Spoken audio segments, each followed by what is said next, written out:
Work देखियो सानू work बारे की पता वर्क हुंदा फोर्स इनटू डिस्प्लेसमेंट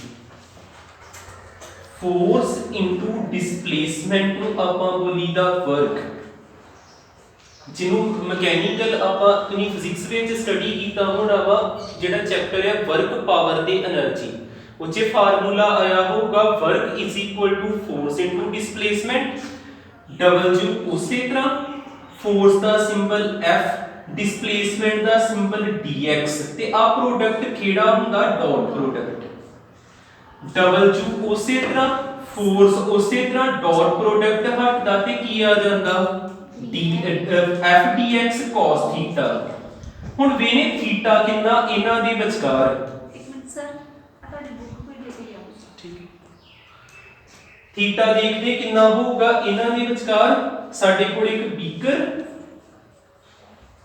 ਇਹਦੇ ਵਿੱਚ ਗੈਸੀਅਸ ਮੋਲੀਕਿਊਲ ਨੇ ਮੋਲੀਕਿਊਲਸ ਆਫ ਗੈਸ ਉੱਪਰ ਲੱਗਾ ਪਿਸਟਨ ਆਪੇ ਦੱਸਿਓ ਥੀਟਾ ਕਿੰਨਾ ਹੋਊਗਾ ਆਪਾਂ ਪਿਸਟਨ ਨੂੰ ਉੱਪਰ ਨੂੰ ਖਿੱਚਿਆ ਜਿੱਦਾਂ ਸਰਿੰਜ ਹੁੰਦੀ ਨਾ ਸਰਿੰਜ ਦਾ ਆਪਾਂ ਪਿਸਟਨ ਖਿੱਚਦੇ ਬਾਹਰ ਵੱਲ ਨੂੰ ਇਸ ਪਿਸਟਨ ਨੂੰ ਆਪਾਂ ਉੱਪਰ ਨੂੰ ਖੜਿਆ ਪਿਸਟਨ ਇਸ ਜਗ੍ਹਾ ਤੇ ਆ ਗਿਆ इस जगह पे आ गया इन्नी डिस्प्लेसमेंट हुई इनु आपां की बोलांगे dx जां आपां इथे की देख सकदे हां फिर देखियो आ साडे कोल गैसियस मॉलिक्यूल आपां फोर्स किधर नु लाउने पए इनु ऊपर नु खिंचदे पए जां आपां फोर्स ऊपरों लाउने पए ते डिस्प्लेसमेंट भी उधर जांदी पई जिदा ਆਪਾਂ ਨੂੰ ਤਾਂ ਨੂੰ ਖਿੱਚਿਆ ਜੇ ਆਪਾਂ ਵੇਖੀਏ ਮੋਲੀਕਿਊਲ ਜਿਹੜੇ ਜੇ ਇਹ ਉੱਪਰ ਨੂੰ ਇਹਨੂੰ ਧੱਕਾ ਮਾਰਦੇ ਇਹ ਉੱਪਰ ਜਾਊਗਾ ਪਿਸਟਨ ਆ ਚੀਜ਼ ਮੂਵੇਬਲ ਆ ਪਿਸਟਨ ਉੱਪਰ ਗਿਆ ਤੇ ਡਿਸਪਲੇਸਮੈਂਟ ਜਿਹੜੀ ਆ ਇੱਥੇ ਹੋਈ dx ਫੋਰਸ ਹੁੰਦੀ ਪਈ ਡਿਸਪਲੇਸਮੈਂਟ ਹੁੰਦੀ ਪਈ ਤੇ ਆਪਾਂ ਵਰਕ ਲਿਖ ਸਕਦੇ ਪਰ ਇਹ ਵਰਕ ਕਿਹੜਾ ਹੁੰਦਾ 네ਗੇਟਿਵ ਵਰਕ ਇੱਥੇ ਥੀਟਾ ਕਿੰਨਾ ਆਉਣਾ 180 ਡਿਗਰੀ 네ਗੇਟਿਵ ਤਾਂਿਓ ਲਿਖਿਆ f dx cos 180 degree f dx cos 180 degree -1 minus f ਤੇ dx ਇਹ ਵਰਕ ਆ ਗਿਆ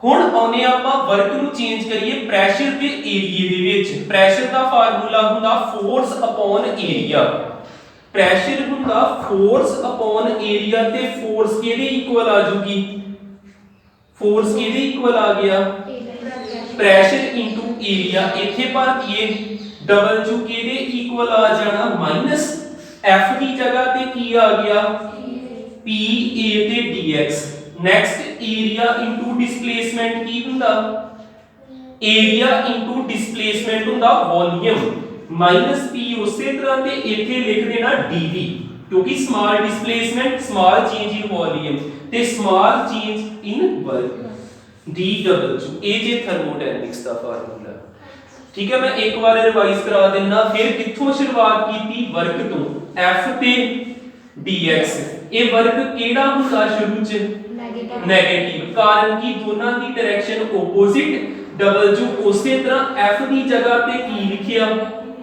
PA pressure into area W उसी तरह P area into displacement volume बस तुम इतना याद रख लो मैकेनिकल वर्क हुंदा F dx ਤੇ ਥਰਮੋਡਾਇਨਾਮਿਕਸ ਵਿੱਚ ਵਰਕ ਹੁੰਦਾ PdV ਵਰਕ ਦਾ ਫਾਰਮੂਲਾ ਯਾਦ ਰਵੇ PdV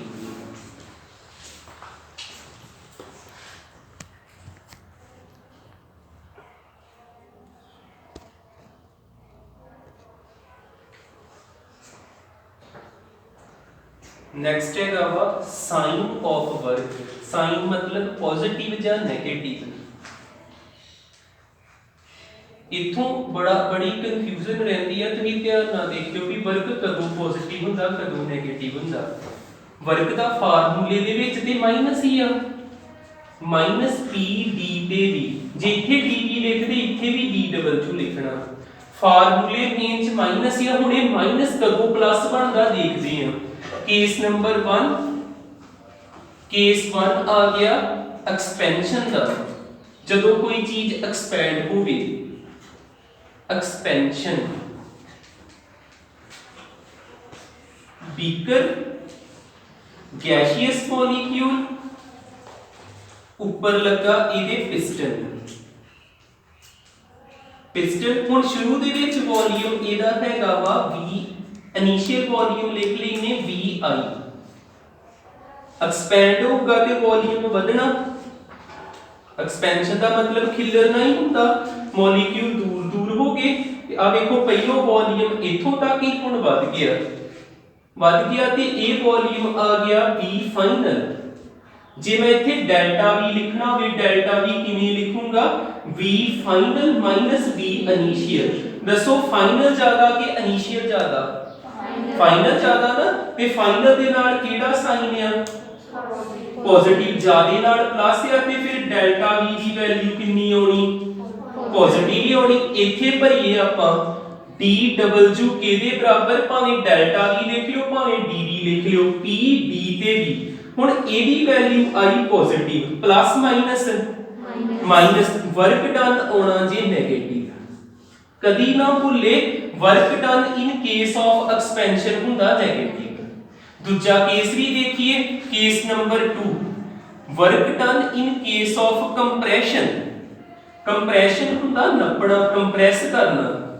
work done in case of compression ਕਿਦਾਂ ਹੋਊਗਾ? ਸਾਡੇ ਕੋਲ ਕੰਟੇਨਰ, ਇਹਦੇ ਉੱਪਰ ਲੱਗਾ ਪਿਸਟਨ। ਪਿਸਟਨ ਇੱਥੇ ਮੋਲੀਕਿਊਲ ਨੇ, ਗੈਸੀਅਸ ਮੋਲੀਕਿਊਲ। ਇਹ ਕਿਹੜਾ ਵੋਲੀਅਮ ਹੈ ਸ਼ੁਰੂ ਵਾਲਾ? ਇਨੀਸ਼ੀਅਲ। ਆਪਾਂ ਇਹਨੂੰ ਕੀਤਾ ਕੰਪਰੈਸ, ਕੰਪਰੈਸ ਕੀਤਾ, ਇਹ ਹੇਠਾਂ ਆ ਗਿਆ, ਨੱਪਿਆ ਗਿਆ। ਆ ਨਵਾਂ ਵੋਲੀਅਮ ਜੇ ਗੈਸੀਅਸ ਮੋਲੀਕਿਊਲ ਦਾ V ਫਾਈਨਲ। V ਫਾਈਨਲ ਕੌਣ ਜ਼ਿਆਦਾ ਦੋਵਾਂ ਚੋਂ? ਇਨੀਸ਼ੀਅਲ, ਤੇ ਇਨੀਸ਼ੀਅਲ ਨਾਲ ਸਾਈਨ ਫਿਰ ਇੱਥੇ ਨੈਗੇਟਿਵ ਆ ਜਾਣਾ। ਡੈਲਟਾ V ਕਿਹਦੇ ਬਰਾਬਰ ਆ ਜਾਊਗਾ? V final minus V initial. ਕਿਹੜੀ ਚੀਜ਼ ਜ਼ਿਆਦਾ? ਇਨੀਸ਼ੀਅਲ, ਤੇ ਇਨੀਸ਼ੀਅਲ ਨਾਲ ਨੈਗੇਟਿਵ। ਇਹ ਆਨਸਰ ਆ ਗਿਆ ਨੈਗੇਟਿਵ। ਤੇ ਜੇ ਮੈਂ ਇੱਥੇ ਨੈਗੇਟਿਵ ਭਰਾਂ, ਹੁਣ ਨੈਗੇਟਿਵ ਨੈਗੇਟਿਵ ਪੋਜ਼ਿਟਿਵ, ਤੇ ਵਰਕ ਕੀ ਆ ਜਾਊਗਾ? ਪੋਜ਼ਿਟਿਵ। ਪੂਰਾ ਯਾਦ ਰਵੇ work in case of compression positive ਹੁੰਦਾ ਤੇ work in case of expansion negative ਹੁੰਦਾ, ਤੇ ਅਸਲ ਫਾਰਮੂਲੇ 'ਚ ਮਾਈਨਸ ਹੀ ਹੁੰਦਾ। ਠੀਕ, ਕਰਿਓ ਨੋਟ।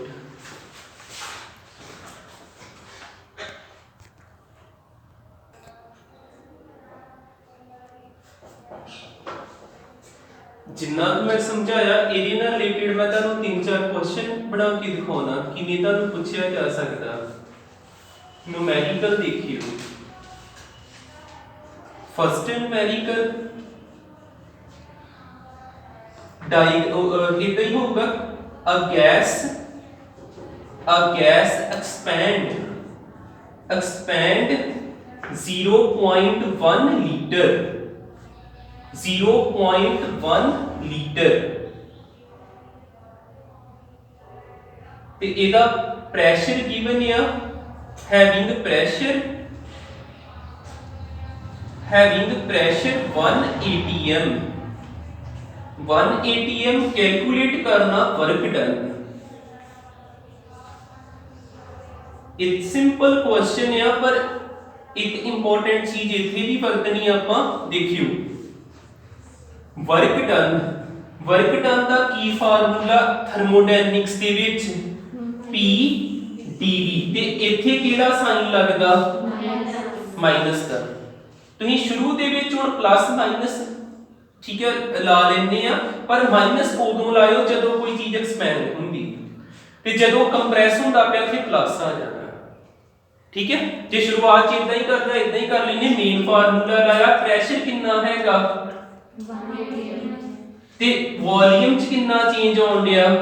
ਇਹ ਜਿਹੜਾ ਵੋਲਿਊਮ ਉਹਦਾ ਨਾ ਇਨੀਸ਼ੀਅਲ ਦਿੱਤਾ ਨਾ ਫਾਈਨਲ ਦਿੱਤਾ, ਉਹਨਾਂ ਨੇ ਕਿਹਾ ਕਿ ਇੰਨਾ ਐਕਸਪੈਂਡ ਹੋਈ ਹੈ ਵੀ ਜੇ ਪਹਿਲੋਂ ਹੈਗਾ ਹੀ 10 ਤੇ ਹੁਣ ਹੋ ਗਿਆ 10.1 ਤੇ ਕਿੰਨਾ ਐਕਸਪੈਂਡ ਹੋਈ 0.1 ਆ ਦਿੱਤਾ। ਚੇਂਜ ਇਨ ਵੋਲਿਊਮ 0.1 ਲੀਟਰ 1 ਨੂੰ 0.1 ਨਾ ਕੀਤਾ 0.1 atm ਲੀਟਰ ਆ ਗਿਆ।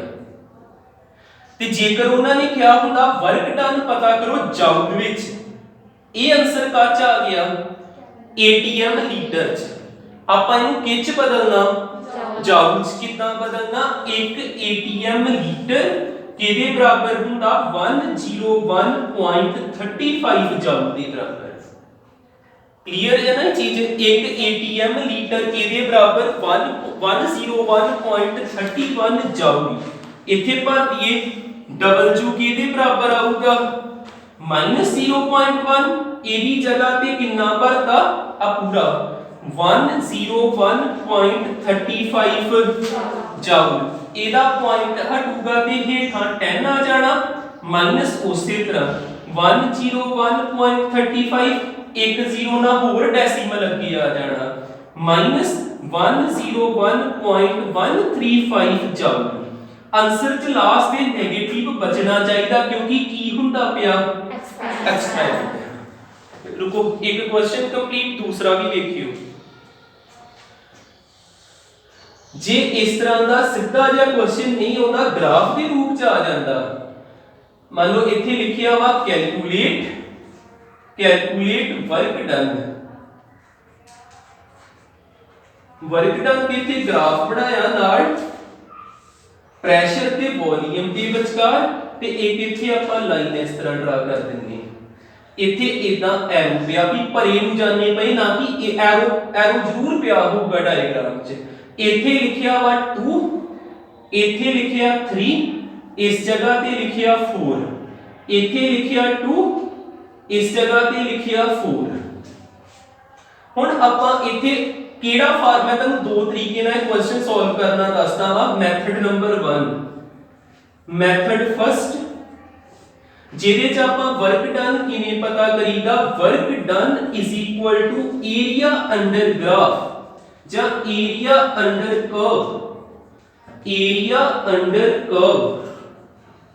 ਕਰਵ ਹੋਵੇ ਸਟ੍ਰੇਟ ਲਾਈਨ ਹੋਵੇ ਜਿਹੜਾ ਇਹਦੇ ਅੰਡਰ ਏਰੀਆ ਆਉਂਦਾ ਉਹ ਵੀ ਵਰਕ ਡਨ ਹੁੰਦਾ ਜੀ। ਆ ਸਾਰਾ ਏਰੀਆ ਇਹਨੂੰ ਕੈਲਕੂਲੇਟ ਕਰ ਲਈਏ ਤੇ ਵਰਕ ਨਿਕਲ ਜਾਂਦਾ।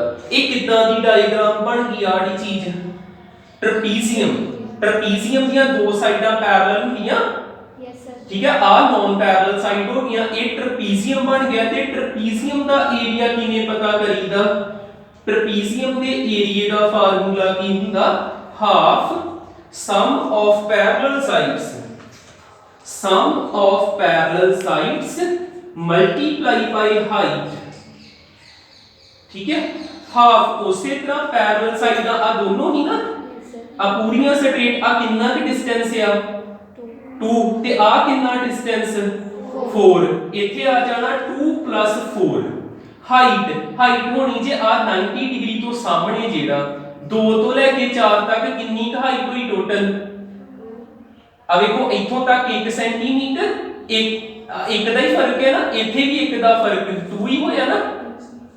ਇੱਥੇ 4 ਨਾ ਲਿਖ ਦਿਓ ਕਲੀਅਰ ਹੋ ਗਿਆ ठीक है ना। इथों तक एक ते एक इथे हो जाना 2 ना 2 कैंसल कितना आंसर आया 6। हुन इथे प्लस आवे कि माइनस आवे एंड ते जरूर लाउणा। गैस की हुंदी पई कंप्रेस के एक्सपैंड। क्वेश्चन च किते नहीं लिखिया बस एरो तो अंदाजा लाओ। पहलो वॉल्यूम कितना 2 इथों तक पहुंच दे 4 ਵਧਿਆ